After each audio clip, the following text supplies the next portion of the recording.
I am committed to strengthening our relationship with the democratic nations in this hemisphere. I will continue to seek solutions to the problems of this region through dialogue and multilateral diplomacy.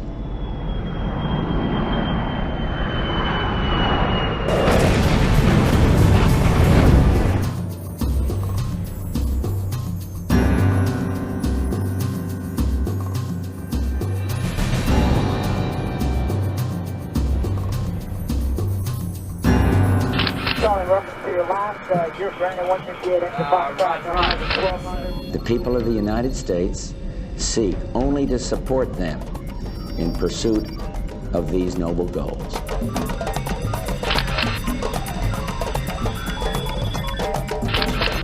Thank you very much. Now, 1 Charlie, 7 November, go.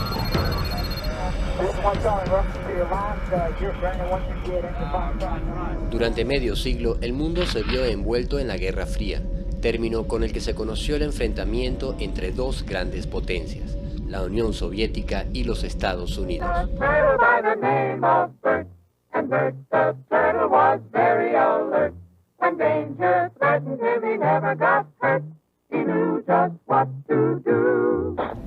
We have been compelled to create a permanent armaments industry of vast proportions.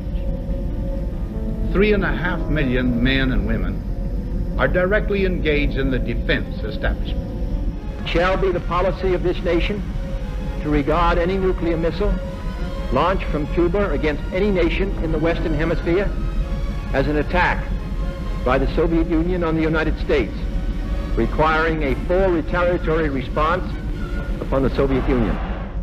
The success of communism in Central America poses the threat that 100 million people from Panama to the open border on our south could come under the control of pro-Soviet regime.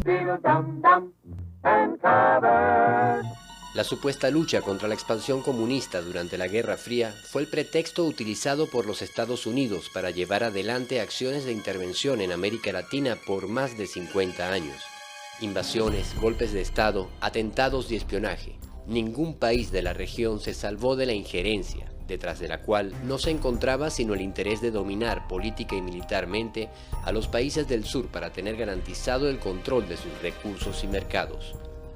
Con el derrumbe de la Unión Soviética a comienzos de los años 90, la lucha contra el comunismo internacional dejaba de ser una excusa válida para justificar la intervención del norte.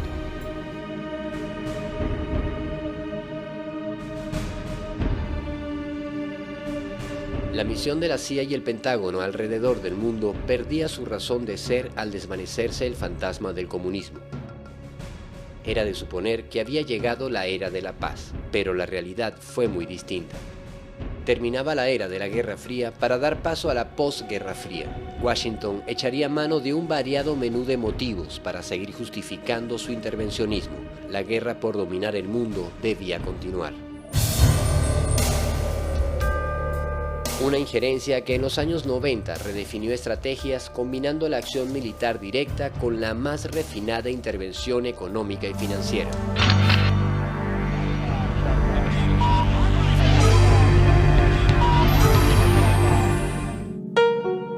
En 1988, Estados Unidos elige como presidente a George Herbert Walker Bush, un tejano heredero de una gran fortuna petrolera y con unos antecedentes muy particulares. Que en los años 90 está el padre de Bush. El padre de Bush antes era el director de la CIA. Si de algo sabía el nuevo presidente estadounidense, era de petróleo y de espionaje. Herbert Bush había llegado a ser el director de la Agencia Central de Inteligencia a mediados de los años 70, conectándose con elementos de la mafia que marcarían hitos en la historia del terrorismo mundial. Él tenía conocimientos y relaciones muy de cerca con gente como Orlando Bosch, con Posada Carriles, incluso en la época en cual él fue jefe de la CIA, es cuando se hizo uno de los actos tan horribles dentro de los Estados Unidos, que era el asesinato de Orlando Letelier. Bajo su mandato en la agencia se produjo el asesinato en pleno corazón de Washington del canciller chileno Orlando Letelier y la estadounidense Ronnie Moffett, así como la voladura del avión de Cubana de Aviación en las costas de Barbados, donde murieron 73 civiles. Una de las primeras medidas del nuevo presidente estadounidense fue la de indultar al terrorista Orlando Bosch implicado en esos crímenes, quien se encontraba preso por haber disparado un bazooka contra un barco en pleno puerto de Miami. Este indulto sorprendió a muchos, pero no a la mafia cubanoamericana que gobernaba el estado de la Florida y se mantenía muy unida en compromisos y negocios con la dinastía de la familia Bush. Mr. President, it is an honor and a thrill that you have come to Miami on behalf of my campaign. I'm extremely grateful for all of your support and encouragement in the past weeks.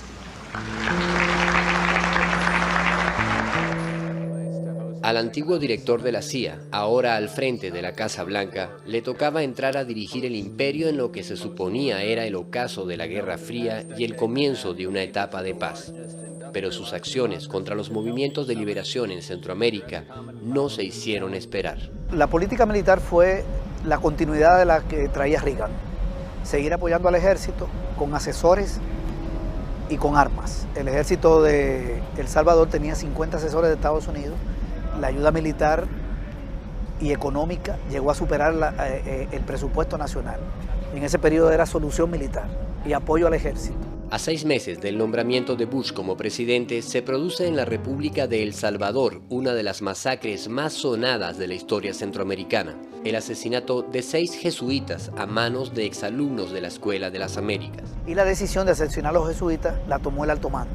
Fueron enjuiciados 14 militares y apresados. El ejército asumió el asesinato. Para buena parte de la opinión pública mundial, estaba claro desde dónde se movían los hilos de aquel hecho que se sumaba a las masacres contra civiles que durante 12 años se venían ejecutando con financiamiento estadounidense en la República de El Salvador. The question is, why are we supporting El Salvador? No, the question was, why are we killing priests in El Salvador? The answer is we're not. Now you be quiet. President Cristiani is trying to do a job for democracy, and the left-wing guerrillas must not take over El Salvador. Estados Unidos tenía el control realmente del ejército. Estados Unidos entrenaba a los militares allá, y no solo a los militares de bajo rango, sino que los generales. El general Vargas, que era el subjefe del Estado Mayor, tuvo participación en la Escuela de las Américas, recibió cursos. Uno de los autores de aquella masacre huyó de la justicia escondiéndose en el lugar que consideraba el mejor refugio para asesinos de su calaña, los Estados Unidos. La agencia y el Pentágono se lavaron las manos durante años con ese caso, aplicando uno de los recursos más utilizados por la injerencia, la negación plausible. One of the things that all spy agencies are concerned with, and the United States has more than one, is called plausible deniability. In other words, so that if somebody is caught or something is exposed, there is a way to deny that the agency had a role. Name of God, stop the repression in El Salvador! Look at this guy. Look at this fella. What's your position? Stop the repression in El Salvador! Our tax dollars are killing priests! El mismo año en que asesinan a los sacerdotes jesuitas en El Salvador, otro lugar de Centroamérica sentiría la escalada de la injerencia del norte, Panamá. El vecino del norte debe ir disminuyendo tanto tropa como equipos hasta que el 31 de diciembre de 1999 salga el último soldado estadounidense del Canal de Panamá y nuestro país asuma de una manera total la plena jurisdicción sobre la franja canalera. Pocos países del mundo han sentido la injerencia norteña por tanto tiempo como Panamá. El canal de navegación que une el Atlántico con el Pacífico es una de las principales rutas comerciales del mundo. Desde su construcción, Estados Unidos administraba el canal como suyo, sin importar que estuviese en territorio de otro país. La zona del canal es territorio soberano estadounidense, al igual que Alaska y los estados creados por la compra de Luisiana. Lo compramos y el general Torrijos debe entender que nos vamos a quedar con él. Alrededor de 12 bases militares norteamericanas instaladas en suelo panameño dominaban el país a su antojo. La protección del canal es derecho y responsabilidad del gobierno de los Estados Unidos, y ese es el principal objetivo de la presencia de las fuerzas militares en la zona. La presión del pueblo panameño y la conducción de su presidente Omar Torrijos logró la firma en 1977 de un acuerdo que se conoció como el Tratado Torrijos-Carter. Estados Unidos se comprometía a ir disminuyendo su presencia militar en el canal y este pasaría a ser manejado en 1999 por su legítimo dueño, la República de Panamá. Pero Bush tenía otro plan. Estados Unidos ha contrariado el derecho internacional, violando en forma repetitiva los tratados, incrementando su número de efectivos y armamentos de guerra, desconociendo el principio de participación creciente de Panamá en la operación canalera. Las conversaciones con Japón para mejorar el canal, la negativa a invadir Nicaragua en los años 80 y sobre todo la resistencia del norte a perder su control sobre el canal fueron los principales motivos de Washington para decidirse a derrocar al gobierno panameño. La agencia comienza una guerra de desestabilización. Instalan clandestinamente 7 transmisores de radio en Panamá. El jefe de la operación fue el agente Kurt Musa. La radio de la agencia fue bautizada como la Voz de la Libertad. Una fuerza de tarea integrada por los jefes militares del Comando Sur, el asesor William Bromfield y el experto en intervención John Maestro se dedican a preparar lo que sería la primera invasión militar de la posguerra fría, planificada y dirigida por el tejano petrolero que ocupaba la Casa Blanca. Los gobiernos estadounidenses, a través de sus soldados acantonados en territorio panameño, han hostigado, amenazado, provocado, agredido tanto al pueblo panameño como a su gobierno y a sus fuerzas de defensa. A partir de junio, las tropas estadounidenses acantonadas en la zona del canal incrementan el número de efectivos y comienzan una serie de maniobras en franca provocación a los panameños. Había que encender los ánimos y encontrar alguna excusa válida para la invasión.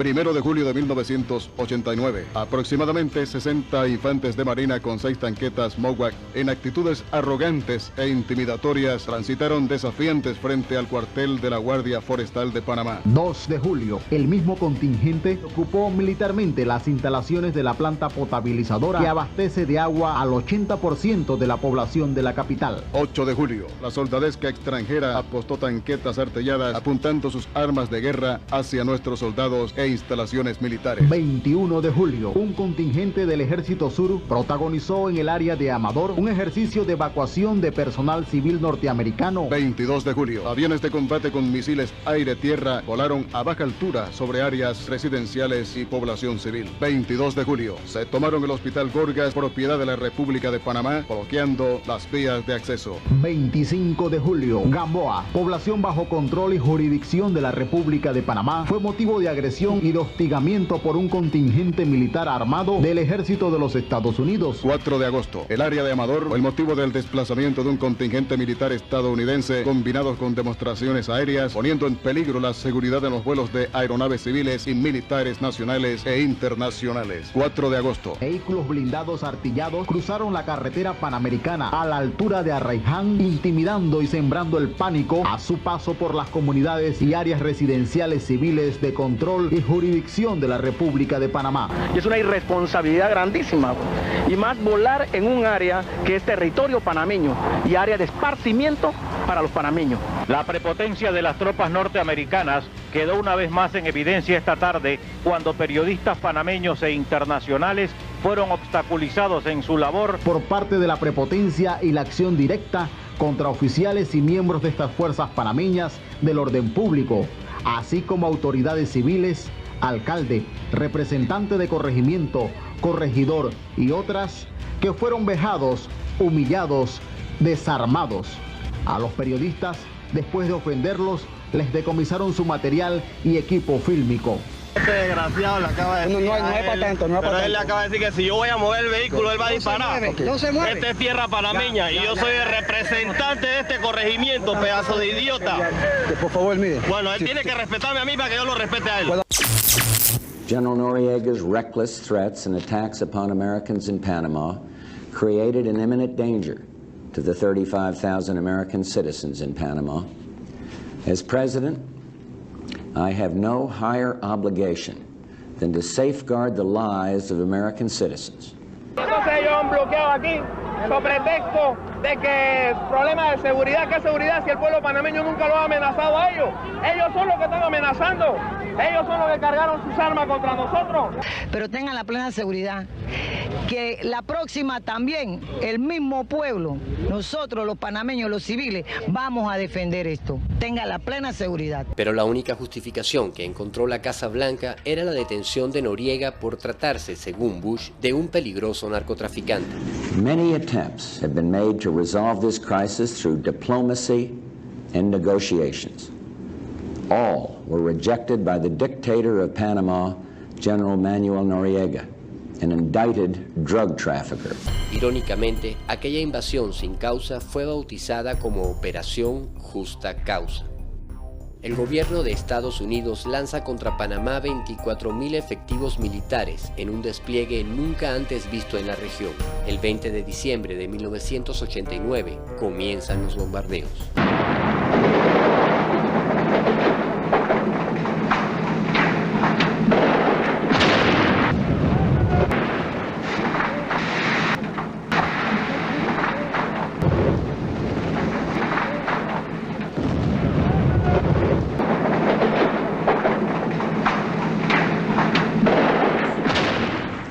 Last night, I ordered U.S. military forces to Panama. No president takes such action lightly. This morning, I want to tell you what I did and why I did it. Las exiguas tropas panameñas resistieron como pudieron al invasor, pero ante la supremacía numérica y el despliegue tecnológico no les quedó ninguna oportunidad de victoria a los patriotas. Los guardias de defensa panameños que lograron resistir los primeros combates fueron perseguidos y aniquilados en los días siguientes por los perros de caza del ejército imperial.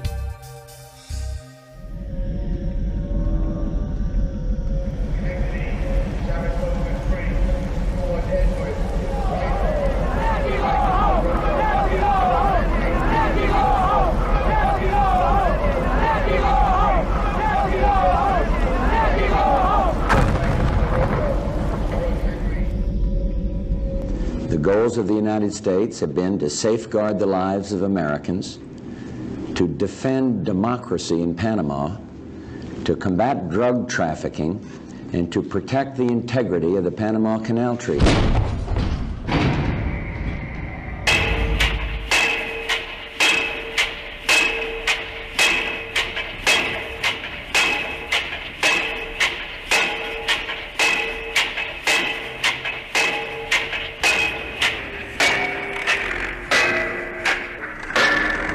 One year ago, the people of Panama lived in fear under the thumb of a dictator.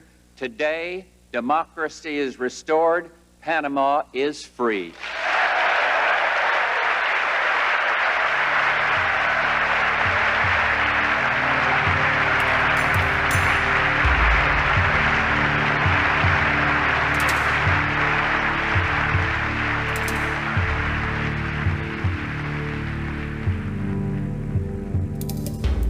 En Panamá se aplicó por primera vez el concepto de la soberanía limitada de los estados, prohibiéndole tener una fuerza armada propia. Y como Panamá no tendría fuerza armada propia, el gobierno de Estados Unidos les haría el favor de cuidar el canal.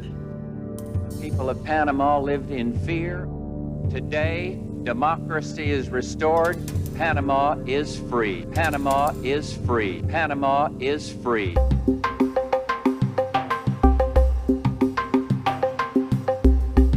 Noriega fue detenido y encarcelado en los Estados Unidos. El narcotráfico no disminuyó ni un gramo. Los estadounidenses vieron irse sus impuestos en una invasión inexplicable, mientras la industria armamentista del norte se llenaba los bolsillos a costa de la sangre de los panameños.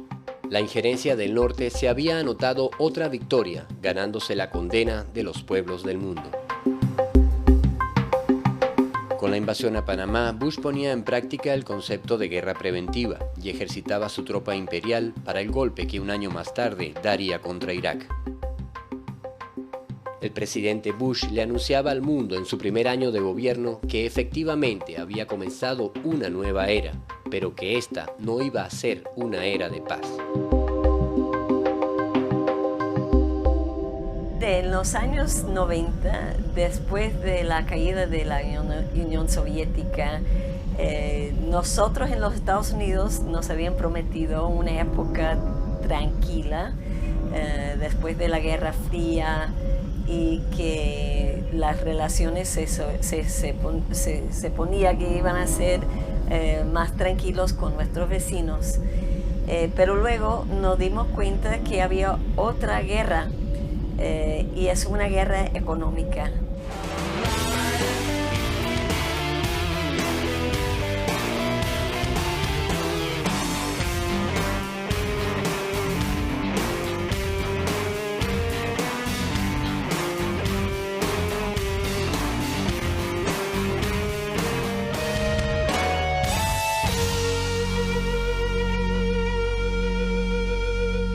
Y eso ya había empezado en la década de los 80, pero en los años 90 es cuando llegó a ser crisis en muchas partes del mundo, incluyendo en América Latina, porque las políticas de esas instituciones eran realmente para abrir sus puertas hacia las cooperaciones internacionales, y buscaron toda forma de presionar a gobiernos a imponer políticas que eran contra el pueblo, que incrementaba la pobreza, que cerraran instituciones y centros de salud, de educación, para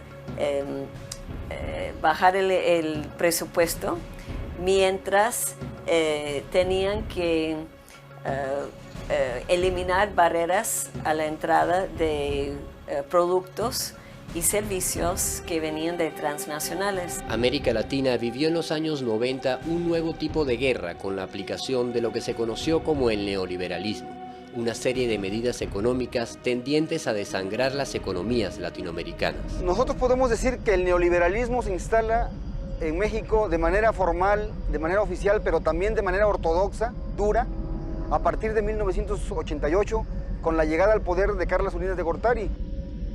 Sobre todo en el segundo periodo legislativo del 91, modifica totalmente el artículo 27 constitucional. El artículo 27 constitucional garantizaba el reparto agrario a los campesinos, pero a la par de la reforma constitucional se inician las negociaciones entre Canadá y Estados Unidos para firmar un acuerdo de libre comercio de América del Norte, o tratado de libre comercio con América del Norte. Los tratados de libre comercio no eran sino la aplicación del Consenso de Washington, una serie de medidas impuestas a los países del sur cuyas recetas obligaban a aumentar impuestos, invertir menos en gasto público como salud y educación, liberar las importaciones, aumentar las tasas de cambio y de interés, liberar de obligaciones al capital extranjero disminuyendo las competencias de los estados y, sobre todo, vender los países por pedazos a través de las privatizaciones. Lo que han hecho es desmantelar los estados y hacer más fuerte a los grandes empresarios, destruir la agricultura en la mayoría de los países, porque al quitarle el impuesto a los productos importados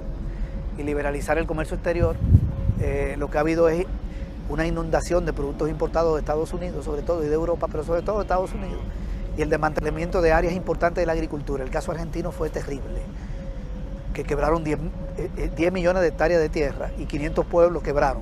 Tanto Bush como el nuevo presidente que lo sucedería, Bill Clinton, emplearían estos tratados de libre comercio como el mecanismo para subastar América Latina. Entonces, toda esa época de Clinton, por ejemplo, que Clinton tiene una cara así muy amable, que era amigo de todo el mundo, pero atrás de la presidencia de Clinton estaba toda esa política económica de dominación. El demócrata Bill Clinton es elegido presidente en 1992 y sería reelecto para un segundo periodo en 1996. The American people have voted to make a new beginning. Si bien tuvo importantes iniciativas sociales dentro de su país, mantuvo y profundizó las medidas de colonialismo económico hacia América Latina. Los tratados de libre comercio y las privatizaciones se impondrían a sangre y fuego. Nosotros decíamos en aquel entonces, y ahora lo tenemos ya confirmado, que no podía haber igualdad entre dos economías que son tan dispares. La economía norteamericana es una economía 50 veces más grande que la economía nacional. Entonces, en esas condiciones no puede haber más que una subordinación de la economía pequeña a la economía mayor. En este caso, de la economía mexicana a la economía norteamericana. Eso pasó después del 94. A los pocos años, a los 2 años, 3, empezaron a verse ya las consecuencias de lo que nosotros habíamos advertido, de que no iba a haber ninguna entrada al primer mundo, sino que lo que estaba generando en México era mayor pobreza, mayor degradación ambiental, mayor degradación social y mayor migración hacia los Estados Unidos. Ante ese tratado, quien sí se levanta y es el primer gran cuestionamiento que hay a nivel mundial contra el neoliberalismo, es lo que ocurre en el estado de Chiapas, en el sureste mexicano, con el levantamiento del Ejército Zapatista de Liberación Nacional. A nombre del Comité Clandestino Revolucionario Indígena, Comandancia General del Ejército Zapatista de Liberación Nacional, les damos la cordial bienvenida al encuentro intercontinental por la humanidad y contra el neoliberalismo. Este es el primer cuestionamiento al neoliberalismo en el mundo de una manera frontal. El levantamiento zapatista en 1994 sorprendería en sus cálculos a la CIA, tal como lo afirmó el oficial de Inteligencia Nacional para América Latina de la época, Brian Latell. El levantamiento zapatista nos tomó descuidados en la CIA y a todos en el gobierno de Estados Unidos.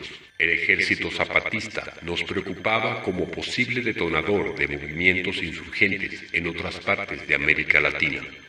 Es un movimiento de insurrección de nuestra organización que se llama Ejército Zapatista de Liberación Nacional, cuya dirección es mayoritariamente indígena. Mientras en el resto del mundo se iban dando rebeliones contra dictaduras o supuestas dictaduras, y esto era visto con lógica, en este país empezaban a avanzar una serie de medidas dictatoriales, ¿no? Los esfuerzos del norte por contener las rebeliones populares no surtieron efecto. La región se había convertido en una bomba de tiempo por la extrema pobreza a que llevaban las medidas económicas impuestas. Así que yo diría que los años 90 era la época de esa guerra económica y también el combate de los pueblos contra ese tipo de imposición de políticas económicas. Venezuela fue uno de los países donde con más ahínco se aplicaron las medidas del Fondo Monetario Internacional. País muy rico en petróleo, lo ha sido también en miseria y exclusión. A pesar de los inmensos recursos con los que contó el país por décadas, las condiciones de vida de gran parte de los venezolanos en poco o nada se beneficiaron de esas riquezas.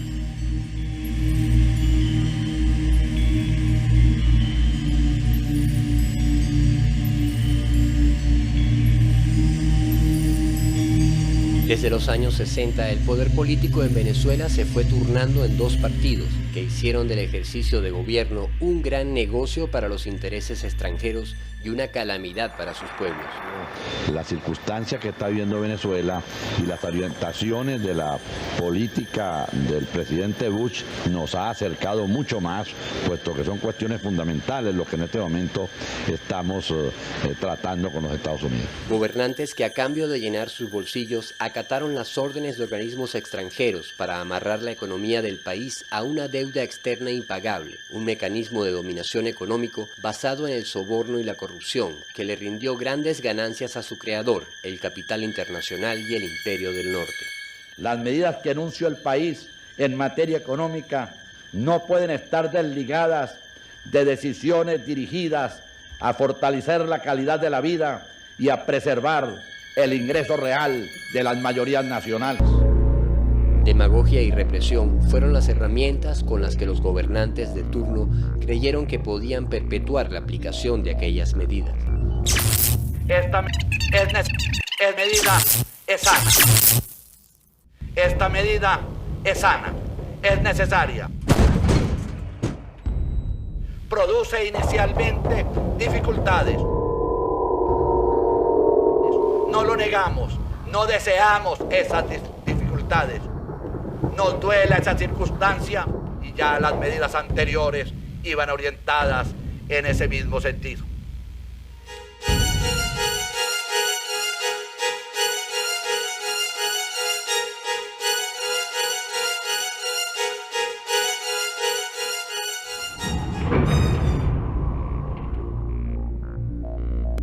De esta tarde aquí en Caracas, grupos de manifestantes protestaron en contra del alza del pasaje. Al conocer las tarifas del pasaje, tal situación generó una serie de protestas en toda el área metropolitana y en algunas zonas del interior del país.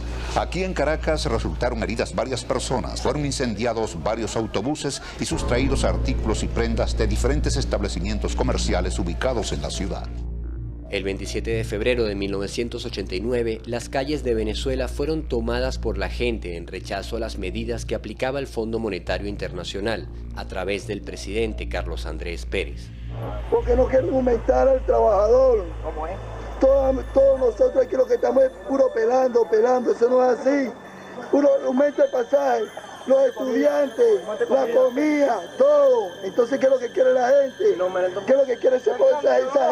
¿Verdad? Que uno se muera de hambre, no es así. Que bajen todos los precios. Cuando bajen todos los precios, uno se queda tranquilo. La violencia continúa en todo el centro de la ciudad, cuando efectivos de la Policía Metropolitana y de Inteligencia, este cuerpo policial, hacen frente a centenares de manifestantes que se encuentran saqueando muchos de los locales que aquí se encuentran.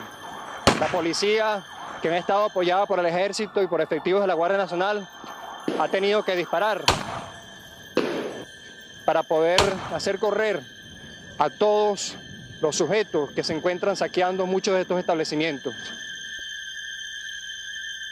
Estos sucesos, conocidos como el Caracazo, le quitaron la máscara a la falsa democracia que gobernaba el país. Decreta, artículo primero, se suspenden en todo el territorio nacional las garantías establecidas en los ordinales primero, segundo, sexto y décimo del artículo 60 y en los artículos 62, 64, 66, 71 y 115 de la Constitución, dado en Caracas a los 28 días del mes de febrero de 1989. El plan económico que provocó aquellos sucesos siguió en marcha con un objetivo muy claro. Entonces empiezan con el ajuste y el consenso de Washington a hablar de privatización. Es decir, que todo aquello que le daba prestancia al Estado desarrollista, que había generado empresas en actividades estratégicas, entonces ahora tiene que venderla.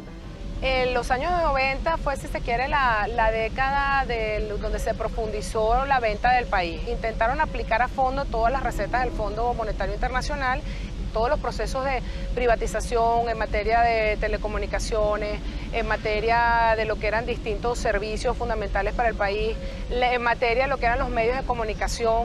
Vamos a restar el déficit fiscal para disminuir la inflación, reducir el número de evasores fiscales y los subsidios que distorsionan la economía. Yo creo que la Agenda Venezuela resumía además todo lo que eran las principales banderas para la privatización, que era toda una campaña de debilitar el Estado, de dejarle todo al mercado, de que el Estado, digamos, el Estado era ineficiente, que el Estado no debía jugar un papel fundamental. Vamos a multiplicar las oportunidades de financiamiento en los sectores industrial y agrícola con el apoyo de organismos internacionales para el logro de una Venezuela mejor. Con la Agenda Venezuela, el país fue perdiendo importantes empresas a través de las políticas de privatización en los años 90. La aerolínea estatal Viasa fue una de ellas. Viasa, la línea aérea de Venezuela. Yo fui tripulante de cabina durante 20 años aquí en nuestra línea aérea bandera Viasa. La Torre Viasa. ¿Cuánto recuerdo guarda para nosotros esta torre? Esta es la Torre Viasa, lo que queda de ella. Tristeza es lo que nos da aquí a nosotros cada vez que venimos aquí. Siempre estamos dándole la vuelta. Este era el cerebro de Viasa. Aquí estaban todas las oficinas, aquí se controlaba Viasa todas sus operaciones, pasajeros, mantenimiento, las nóminas, todo funcionaba en este edificio. Mucha gente, muchos venezolanos y muchos extranjeros se acuerdan del buen servicio, de Viasa. Y esto es lo poco que quedó de esa empresa que fue orgullo nacional.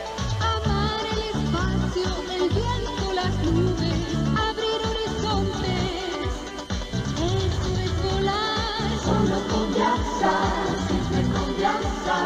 Viasa, la línea aérea de Venezuela. La línea de las 7 estrellas. Viasa, siempre más. Una empresa que era un verdadero orgullo nacional, una empresa que durante 37 años hizo un servicio a la patria encomiable, y de esto no queda sino este edificio, y presumo que lo dejaron porque los ladrillos están pegados con cemento. Lo demás, todo, absolutamente todo, fue víctima de un brutal y burdo saqueo. Cuando se privatizó la empresa, sabíamos que no era para nada bueno. El proceso que se estaba utilizando, el proceso neoliberal, que consistía en privatizar todas las empresas del Estado, a la larga eso nos iba a causar problemas.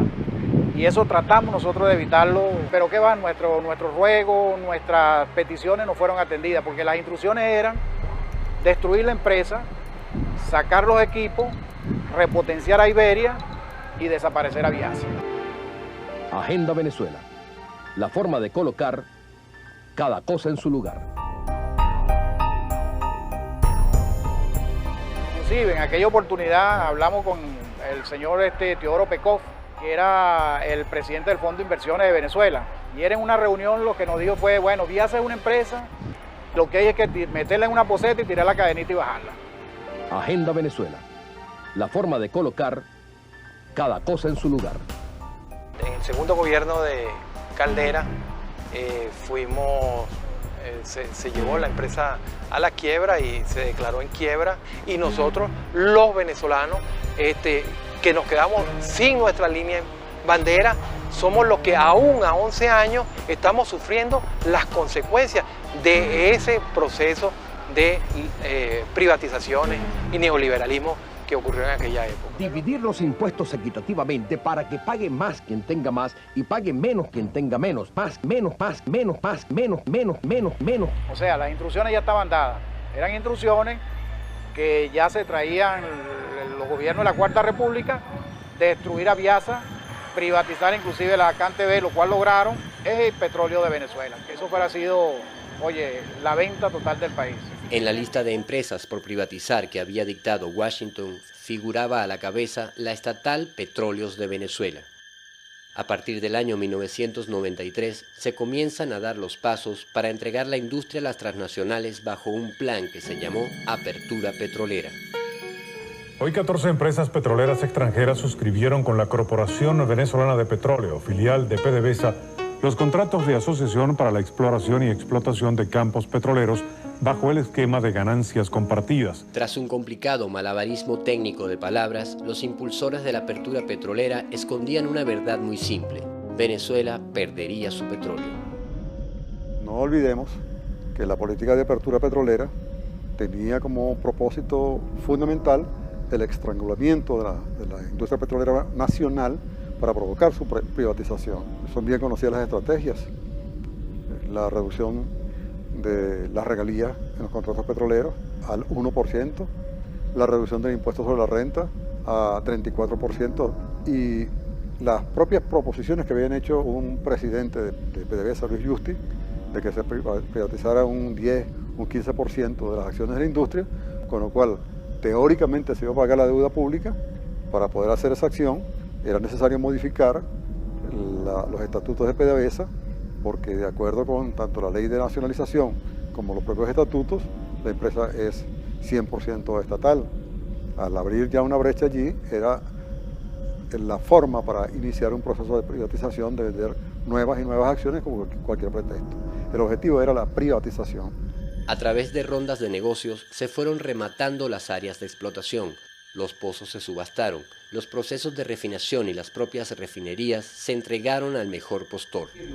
Todas estas cosas van en la dirección de privatizar la actividad, porque al privatizar la actividad estamos nacionalizando la actividad. Más, menos, más, menos, más, menos, menos, menos, menos. Porque al fin y al cabo la nación está constituida por muchos más privados que por los funcionarios y servidores públicos. Con los buenos oficios del director de PDVSA se llegó al extremo de entregar la parte medular de la industria petrolera, su cerebro tecnológico. El control de toda la información fue transferido a una empresa tras la que se movían los hilos de las principales agencias de inteligencia del gobierno estadounidense. Se había privatizado los servicios de informática y telecomunicaciones con una empresa precisamente cuyo presidente había sido un miembro activo de la CIA. A partir de esa entrega, la industria petrolera podía ser manejada íntegramente desde Washington. Y una industria tan modernizada como esta, pues funciona en su totalidad. Lo que son las nóminas de personal, pago de empresas, exportaciones, importaciones, etcétera, etcétera. Todo eso está informatizado y centralizado. Bueno, esa función que la venía cumpliendo PDVSA muy bien, se privatizó. La mayoría de las acciones las asumió esa empresa norteamericana, SAIC, con un mínimo de participación de PDVSA, y eso garantizaba que el control de toda la información y todas las comunicaciones de la empresa estuvieran bajo el control de SAIC. SAIC obviamente opera en el mundo como una empresa, pero realmente no es una empresa, es una institución, una institución que es parte de un aparato de un Estado que actúa en el mundo como empresa logrando muy jugosos contratos. Y en el caso de Irak, en este momento, actúa como un contratista, pero un contratista de alta fidelidad para el imperio. Participó en la estrategia de ataque, está manejando el programa de reconstrucción, maneja la nómina del Estado iraquí, maneja la nómina de inteligencia. O sea que eso no es un contratista, es una agencia del Estado, del Estado invasor. Y nosotros, la labor que hicieron con nosotros acá, fue una labor muy jugosa en términos económicos, por supuesto, pero que el fondo de ella y la intención de ella, de esa labor, era una labor de inteligencia al servicio del imperio. Con el tiempo se aclararon los vínculos existentes entre el imperio y la alta gerencia de PDVSA que hicieron posible la operación de saqueo de la principal industria venezolana. El propio presidente de PDVSA, Luis Justi, resultó ser uno de los agentes al servicio del clan petrolero del norte. Las políticas neoliberales de los años 90 resultaron ser mucho más efectivas para saquear las riquezas del país que cualquier ejército invasor. Las privatizaciones encubiertas bajo la Agenda Venezuela y la apertura petrolera cumplieron a cabalidad el plan dictado por el Consenso de Washington. Una verdadera invasión silenciosa ocurría ante los aplausos y alabanzas de los gobiernos de turno, mientras la pobreza iba en aumento y la respuesta a los reclamos de la población era cada vez más violenta.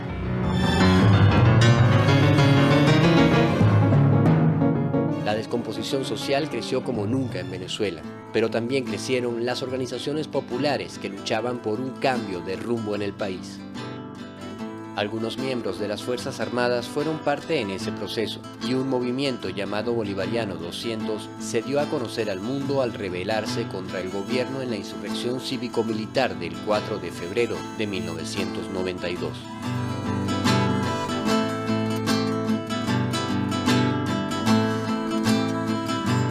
Este movimiento va a derribar las estructuras carcomidas y podridas de este sistema que nos ha llevado, que tiene, bueno, el récord histórico y permanecerá ese récord durante siglos y siglos de haber llevado a un país con grandes recursos humanos y grandes recursos naturales a esta situación catastrófica en la cual estamos viviendo. La acción de estos jóvenes militares, inspirados en el ideario del libertador Simón Bolívar, trató de devolverle la soberanía al país, pero fueron derrotados a las pocas horas por las fuerzas del gobierno. De allí comenzaron ellos a analizar, me propusieron un mensaje a los compañeros en armas por todos los canales y los medios de comunicación. Yo le exigí mi boina, exigí, bueno, salir con todo mi uniforme. Y bueno, mira, en un tris, como dicen allá en el llano, estaba yo frente a las cámaras. Mi intención fue enviarle un mensaje a los compañeros y de tranquilidad al pueblo venezolano para evitar, pues, más, como lo dije en esa ocasión, más derramamiento de sangre. Y este mensaje bolivariano va dirigido a los valientes soldados que se encuentran en el Regimiento de Paracaidistas Aragua y en la Brigada Blindada de Valencia. Compañeros, lamentablemente, por ahora, los objetivos que nos planteamos no fueron logrados en la ciudad capital. Es decir, nosotros acá en Caracas no logramos controlar el poder. Ustedes lo hicieron muy bien por allá, pero ya es tiempo de evitar más derramamiento de sangre, ya es tiempo de reflexionar y vendrán nuevas situaciones y el país tiene que enrumbarse definitivamente hacia un destino mejor. Así que oigan mi palabra, oigan al comandante Chávez que les lanza este mensaje para que por favor reflexionen y se pongan las armas, porque ya en verdad los objetivos que nos hemos trazado a nivel nacional es imposible que los logremos. Compañeros, oigan este mensaje solidario, les agradezco su lealtad, les agradezco su valentía, su desprendimiento, y yo ante el país y ante ustedes asumo la responsabilidad de este movimiento militar bolivariano. El breve mensaje ante las cámaras de aquel joven militar no solo llegó a sus compañeros de armas. Las palabras de Hugo Chávez Frías y la acción de aquel movimiento marcarían el inicio del cambio hacia un nuevo proceso de lucha. Carlos Andrés Pérez se vería obligado a renunciar a la presidencia ante el terremoto político que significó aquella insurrección. Tras un breve periodo de transición, el socialcristiano Rafael Caldera llegaría a la presidencia para continuar impulsando las mismas medidas económicas dictadas por el Fondo Monetario Internacional. La privatización es un negocio donde nadie pierde y todos ganan. El dinero que se está invirtiendo en Venezuela será recuperado con creces. El futuro del país. Chávez sería encarcelado y con Caldera en el gobierno todo parecía seguir igual en el país. Nosotros hemos lanzado aquí en Venezuela y en América Latina la bandera bolivariana, la hemos izado de nuevo. Es una ideología que tiene su razón de ser, que tiene su esencia en nuestra propia historia. Quedaría sembrada la semilla de la revolución que haría temblar los mecanismos de dominación en Venezuela. Y la historia venezolana de los años que vienen dirá cómo esa fuerza inmensa que es y será el movimiento bolivariano, aliado en un gran frente nacional, donde se integren las diversas fuerzas sociales del país y del continente, por qué no decirlo así, vamos a tomar el poder y vamos a transformar este destino venezolano. Y ahora con el traje civil le pedimos al pueblo venezolano que nos acompañe todo como un solo hombre en la búsqueda de la transformación estructural que este pueblo requiere. El comandante Chávez había permanecido 2 años en la cárcel tras la fallida insurrección. La presión popular logró su libertad a través de un indulto, y a su salida, el comandante encontraba que en pueblos y ciudades el ideal de la revolución había germinado. Nuevamente se intentaría llegar al poder, pero esta vez la estrategia sería por la vía electoral.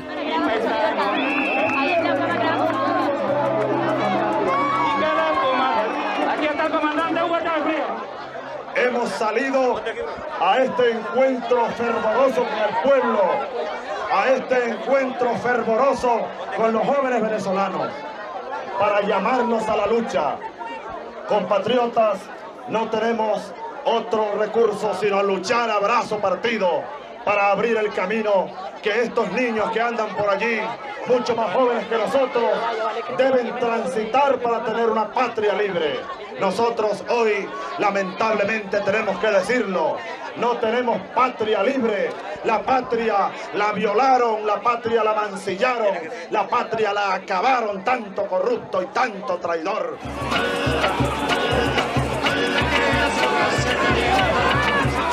Sin apoyo de los medios de comunicación ni grandes grupos económicos que lo respaldaran, Chávez realizó una campaña electoral recorriendo cada calle del país, visitando cada pueblo y levantando paso a paso un gran movimiento bolivariano que daría la sorpresa en las elecciones del 6 de diciembre de 1998.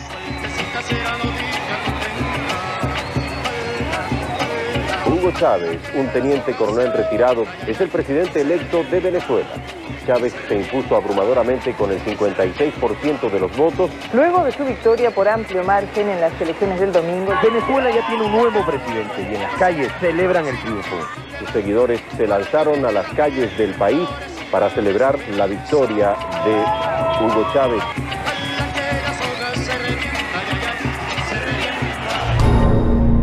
Los sectores dominantes creyeron que tras el triunfo en las elecciones se acabaría el discurso radical de Hugo Chávez Frías y sus principios serían contaminados por las mieles del poder. La estructura legal del Estado se encontraba diseñada para favorecer a los más poderosos, manteniendo el sistema de injusticia y desigualdad. Desde el punto de vista del norte, era cuestión de tiempo ver al nuevo presidente transformarse en un mandatario convencional sumiso a los intereses del gran capital. Pero no fue así, y los cambios en el país comenzaron desde el primer día de su investidura como presidente.